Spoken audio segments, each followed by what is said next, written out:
starting off, we want to give an enormous thanks to the Mohawk community for inviting us onto traditional Kanien'kehá:ka territory, and it is incredibly inspiring being here with so many people who stand strong against pipelines, tar sands, climate change, and continued lack of respect for the rights of Indigenous people.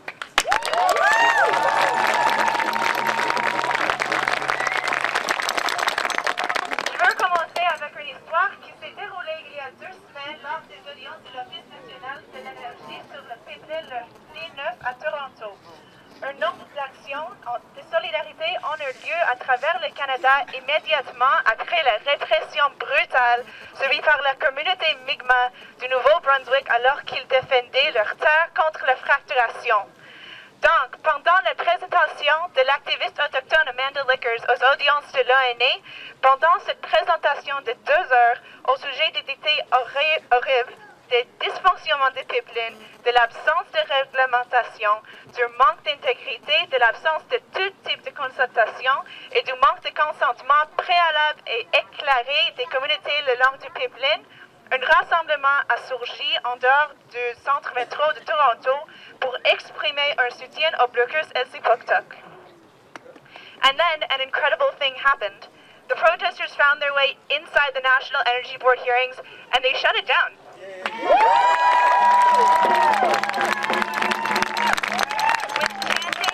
chanting, drumming, banners, rapping, and a round dance, this room that had been the site for continued colonialism and corporate power over people became a site of resistance on 2 very important fronts. The first is that it erased the divide between 2 projects, fracking in New Brunswick and the Line 9 pipeline, and identified the systemic issue. The second is that it was in response to and led by directly impacted Indigenous communities. Donc, 1.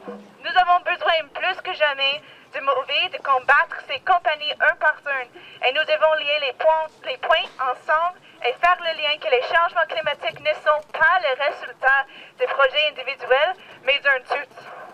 La machine coopérative qui contrôle le gouvernement, qui vole les terres, qui détruit la santé et les moyens de subsistance des communautés partout dans le monde, travaille sur plusieurs fronts pour mener leur plan d'affaires qui priorise les profits avant les gens.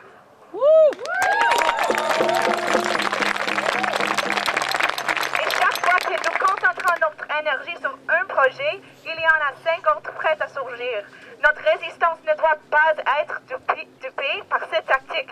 Nous devons cibler l'industrie entière. Nous avons besoin de délégitimiser le développement et de construire des ponts entre les projets distincts.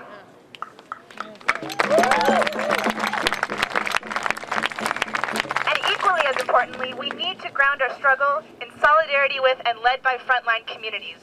If we want to challenge the industries who exploit resources with no regard for the human consequences, we need to systemically break down the legacy of colonialism that has given industry that power. Taking direction from Indigenous communities follows an important legacy of resistance and connection to the land and reflects the world we want to see.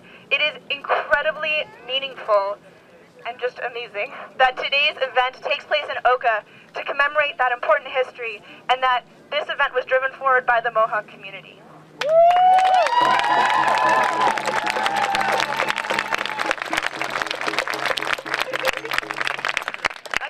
Finalement, j'ai l'espoir que cette communauté continuera à s'élargir et être renforcée par ces mouvements grandissants qui exigent une justice climatique. Nous avons des grands ennemis, mais nous tenons aussi entre nous une grande puissance.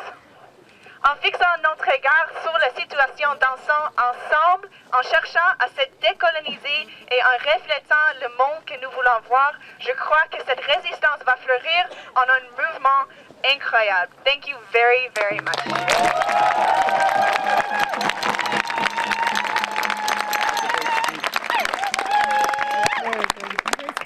Great speech.